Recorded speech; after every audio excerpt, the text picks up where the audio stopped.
그런 점에서 이제 뭐 지금 뭐 아까 박상희 교수님께서도 이제 의견을 주셨습니다만, 제가 봤을 때는 그러니까 유럽에 이제 뭐 중국 같은 경우도 지금 이제 중국도 이제 양대 대형 조선소들의 이제 합병권이 있습니다.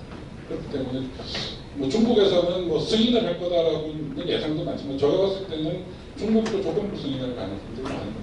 굳이 50%가 넘는 상황, 시장 지배를 해서 50%가 두 선종에서 50% 넘는 상황에서 굳이 뭐 바로 승인을 해줄 이유가 없죠. 뭐 50% 이하라면 그냥 결합 승인을 해줄 수 있겠습니다만, 뭐 그러면 이제 중국에서도 마찬가지로 이제 설비나 뭐 이런 것들 축소를 요구할 가능성들이 많을 거고, 이유도 마찬가지로 그 이게 이제 기존에 이제 그 결합 승인 사례들, 심사 사례들을 봤을 때 50% 미만이면 이제 결합 승인 대부분이고, 50%뭐 특정 제품에 대해서도 50%를 넘으면 소공 승인 대부분입니다. 그런 경우에는 또 뭐 아까 말씀이 나왔습니다만, 이제 조건부 승인의 조건이라는 건 거의 대부분 이제 뭐 설비 매각이라든지 뭐 사업부서 철수 뭐 이런 게 대부분입니다. 그래서 뭐 이게 뭐 심지어 이제 그 해운대사들 같은 경우는 참여하고 있는 동맹 얼라이언스에서 탈퇴하라 뭐 이런 식으로 해서라도 이제 인위적으로 50% 이하로 그 시장 점유율을 낮추도록 이제 계속 요구를 하고 있는 것 같습니다. 그래서 실제로 이제 한국에서는, 조선업에서는 이게 사례가 없습니다. 지금까지 저희 조선업에서도 사례가 있으면 어떻게 될 거라고 좀 예상을 할 수 있을 것 같은데, 사례가 없어서 어떻게 될지는 잘 모르겠습니다만, 어쨌든 지금 추세를 간다면 그 조건에 따라서 이제 설비나 이제 자산 일부 또는 이제 전부 매각으로 갈 가능성들이 클 것 같습니다. 지금 이제 현대중공업 그룹의 미포까지를 포함했을 때는 총 지금 도크가 22개의 도크가 있습니다. 22개의 도크 중에서 아마 이제 가장 손쉬운 방법은 시장 점유율을 그러니까 초대형 선종을 중심으로 특정 선종에 대해서 50% 넘는 게 두 개 선종인 상황에서 이유든 중국이든 조건부 승인을 해주면서 가장 손쉽게 할 수 있는 방식은 이제 도크 중에서 일부를 뭐 매각하거나 아니면 이제 폐쇄하라고 할 가능성들이 제일 많지 않을까라는 생각이 듭니다. 그런 점에서는 이제 현대중공업에서 지금 5월달에 울산 시내 뭐 각 지역의 이제 도심지에다가도 막 유인물도 엄청 많이 배포를 했어요. 그래서 이제 울산에서의 이제 물적 분할 반대에 대한 여론들이 이제 높아지고 있는 상태에서 뭐 근로조건은 그대로 유지되고 인위적인 구조조정은 없고, 그냥 두 회사는 그대로 각자 알아서, 심지어 영업도 각자 알아서 따로 하면 되고, 그런 점에서 구조조정은 없을 거다라고 얘기를 분명히 했었는데, 사실 그러니까 유럽에서 이제 지금 현재 두 회사의 그 VLCC와 이제 LNGC의 이제 시장 점유율과 이제 지금의 이제 그 상당한 설비 양들을 이제 고려했을 때, 이 사실 뭐 이게 지금 와서는 이제 국민적 구조조정 없다라고 얘기를 하고 있지만, 뭐 거기 아마 내년 상반기까지 가겠죠. 3월달이나 아니면 더 길어졌을 때 내년에 가서는 이제 또 이제 어쩔 수 없이 뭐 설비 축소, 도급 폐쇄가 필요하다. 뭐 이후에 뭐 기업 결합 심사를 통과하기 위해서는 뭐 이런 얘기들이 나올 가능성들이 상당히 많아 보입니다.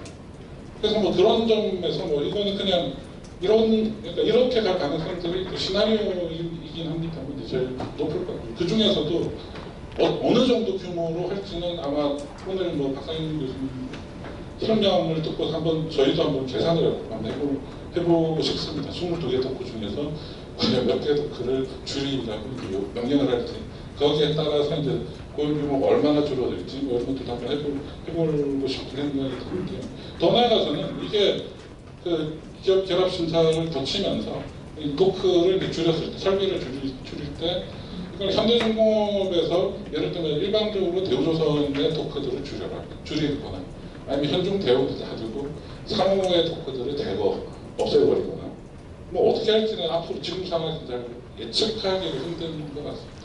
뭐 현중은 살려두고 뭐 어떻게 하고, 현중도 같이 해서 뭐 예를 들어 하나하나 만약 3개를 줄여라라고 했을 때 하나 뭐 이런 식으로 줄일지 어떻게 할지는 뭐 지금 상황에서는 솔직히 짐작은 하기 힘듭니다만 어쨌든 그 도크 축소 방식의 조건부 승인이 이제 나오지 않을까라는 이제 그 전에 이제 설레들을 봤을 때 그런 것 같습니다. 그런 점에서 이제 그 지금 상태에서 아까 말씀드린 정기 조금 이제 큰 그림 거시적으로 이제 전 세계 이제 전 세계 해운업과 조선업의 발주 동향 그리고 예전 이 과정에서 한국이 조선업을 만약 계속 한다고 했을 때 어느 정도 비율을 할 수 있을지에 대한 고려와 전략들 그리고 그러한 과정에서 뭐 이제 기자재 산업까지 또 염두에 둔다고 했으면 대형과 중형조선소와 기자재가 어느 정도 비율을 들고 1200만 연간 생산량 1100만 1200만 톤 정도 CCT 정도를 유지할 수 있을 것인가 여기에 대해서 뭐 이제 전략적인 좀 계획 뭐 이런 것들이 좀 선행돼야 하지 않을까라는 생각이 들고 이런 것들이 만약에 선행된 이후에 기업 결합신 아니 뭐 빅3로 빅2로 재편을 하죠.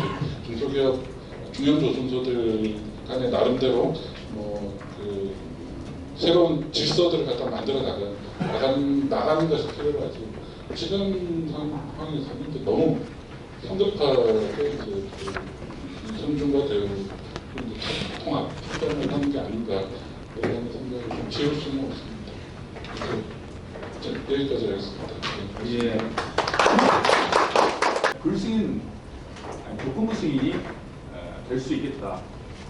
그래서 그 결과라는 게 중요한 조선산업에 있어서의 설비 축소와 구조 조정을 예상하는 거 아니냐 하는 그런 지점을 얘기해 봤습니다. 그 5분에 걸쳐서 이제 현대중공업 노조선의 이 기업과 관련된 여러 쟁점들에 대한 전문가들의 토론이 있었습니다. 이어서 그 현장 사례 증언 세 분과 함께 토론에 참여하는 첫 다음에 토론을 할까 하는데요.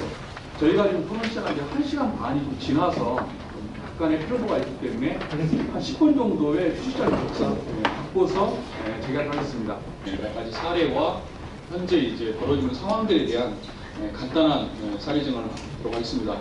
먼저 대우조선 지회의 신상기 실장님인데요. 한 5분에서 7분 정도 시간 드리겠습니다. 질문 소개드리겠습니다. 다양한 의견들이 많으셔서 솔직히 여기 오면 머리가 더 아프고 생각들이 더 많아지는 것 같습니다. 그래서 되도록이면 이런 자리에 잘 안 오려고 하는데 오늘도 어떻게도 기회가 돼서 참석을 조금 하게 됐습니다.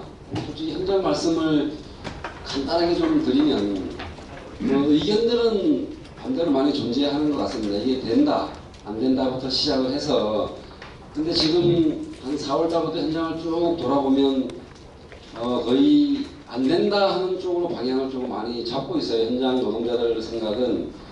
그 생각은 뭐냐면 뭐 다 아시겠지만 아까 그 김경률 참여연대 말씀하셨지만 대우조선과 관련돼서 매각설이 이게 처음이 아닙니다. 실질적으로 따지면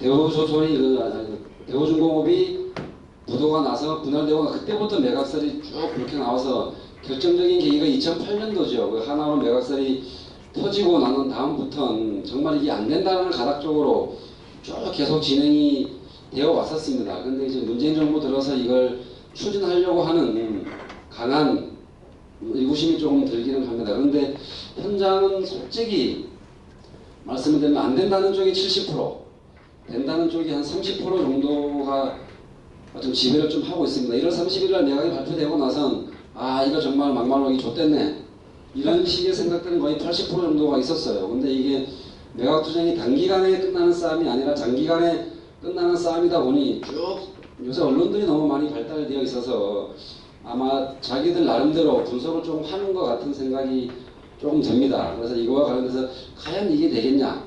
이게 되면 아까도 그 용건님이 말씀하셨지만 이게 그러면 조건부 승인 이게 가능하냐? 과연 정부가 받을 수 있겠냐?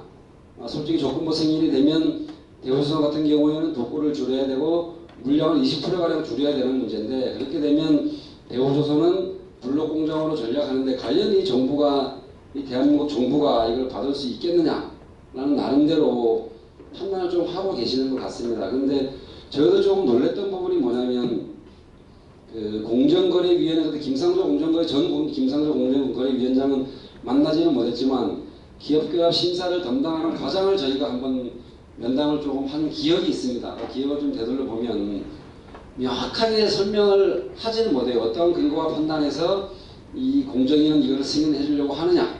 자기들은 모른다라고 얘기를 하더라고요. 그러면 누가 그럼 이걸 승인을 하냐라고 했더니 뭐 김상조 공정거래위원장이 아마 판단을 하실 겁니다. 그 당시에 그렇게 말을 했습니다. 기업결합 심사를 담당하는 과장이. 근데 지금 이게 바뀌어서 어떻게 될지는 모른다는 조금 판단이 조금 들어지고요. 그리고 또 하나 제가 놀란 건 뭐냐면 그 대우선 매각이 발표되고 나서 산자부나 기재부 관련자들이 와서 그 거제 시의회에 와서 간담회를 한 번 한 적이 있습니다. 시의회 의원들하고 시장을 포함해서 비공개로 진행을 했었죠. 그때 들리는 얘기가 솔직히 말하면 아무런 대책이 없어요. 이 정부는 지금 현재 뭐 이거와 관련돼서 대우선 매각 관련돼서 아무런 대책이 없이 일방적으로 지금 진행을 하고 있다. 거기서 지금 들리는 얘기는 시의원들이 물어봤던 얘기는 어떤 판단과 근거를 위해서 이걸 매각을 하려고 하느냐 물어봤을 때 거기에 왔던 정부 관계자들은 그 어느 누구도 대답을 하지 못했다는 이런 사실들이 현장에 조금 많은 소문들이 돌았습니다. 그래서 저희는 현장에서 지금 들리는 얘기는 정말 아무런 근거와 판단도 없이 대우조선 매각을 진행하고 있다라는 것에 대한 현장의 판단을 좀 하고 있는 거고요. 그런데도 불구하고 지금 저희가 제일 걱정되는 건 뭐 공정거래 김상조 공정거래위원장이 한 말 합리적인 수준, 뭐 아까 합리적인 수준을 말씀하셨는데 그 어떻게 합리적인 수준이 될지는 솔직히 모르겠어요. 이게 정말 독고 축소인지 조건부 승인이 한국이 가능해 줄 것인지에 대한 판단은 조금 더 남아 있다라는 생각이 조금 들고요.